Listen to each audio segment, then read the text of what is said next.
Hey everyone, welcome back to my channel. Today I'm going to be talking about my top 5 matte pressed powders. Now some of these powders are powder foundations, but I use them as a pressed powder, and how I like to use a pressed powder is after I'm done my whole makeup application, I will put it on spots where I get oily the most, which is normally through my T-zone. And I have some drugstore and high-end ones as well. So the first one that I have is the Rimmel Stay Matte Long-Lasting Pressed Powder in the shade 001 Transparent.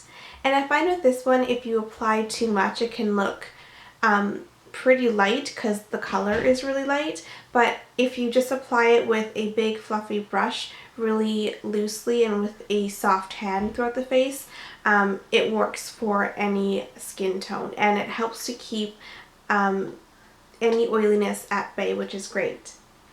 The next one I have is the MAC Studio Fix, and I have the shade NC42. And this can be used as a powder foundation if you were to use a denser brush and then apply it in different layers to get a powder foundation look.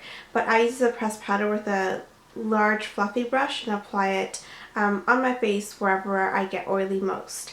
And this one comes in the shade of your skin tone, so it comes in like a huge variety, unlike something like the Rimmel Stay Matte where I think there's only 3 colors that you can choose from. So this one is really great because you can use it as a loose or a pressed powder and apply it loosely, or as a powder foundation.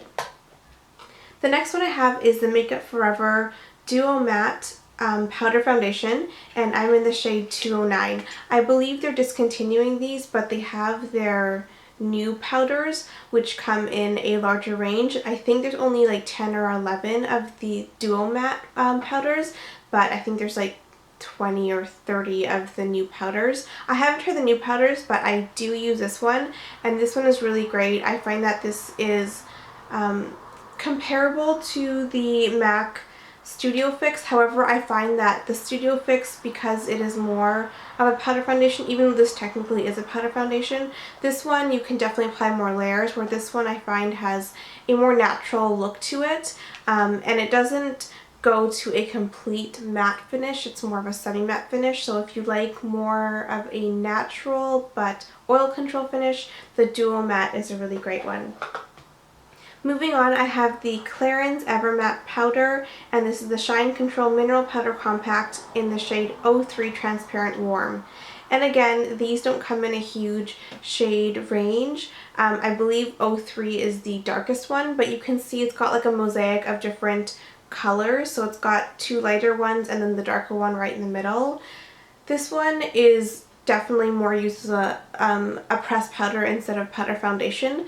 If you do start to swirl your brush and apply this on, you'll get this shade, which isn't going to be your skin tone matched perfectly because they only have 3 or 4 shades. So definitely recommend using this as more of a pressed powder, and use where you need it. And the last one I have is the Chanel Matte Lumiere, and this is a luminous matte powder makeup with SPF 10, and I'm in the shade 80 Contour. Let me open this. So this is what it looks like here, and this is definitely the powder that I go for if I want zero shine and I don't have to worry about touching my face for a whole day or a whole evening. This won't go anywhere, it won't make you oily, and all the powders, I use them on a regular basis and none of them make me break out either. So I find that they're really good, and they won't clog your pores. This one definitely is one of my favorite ones. The only thing about this is all the tone, or all the shades, have more of a pink undertone. I think 80 Contour is one of the few that has a warmer undertone to it, and I believe this is the darkest shade, so if you are darker than I am, you might be able to get away with this. But I don't believe they have any more colors in the range. So those are my top 5 oil-free, shine-free pressed powders that I would recommend. And again, these are all 5 that I use on a regular basis and that I have tried and tested and I really stand by. So thanks so much for watching, and I will see you later.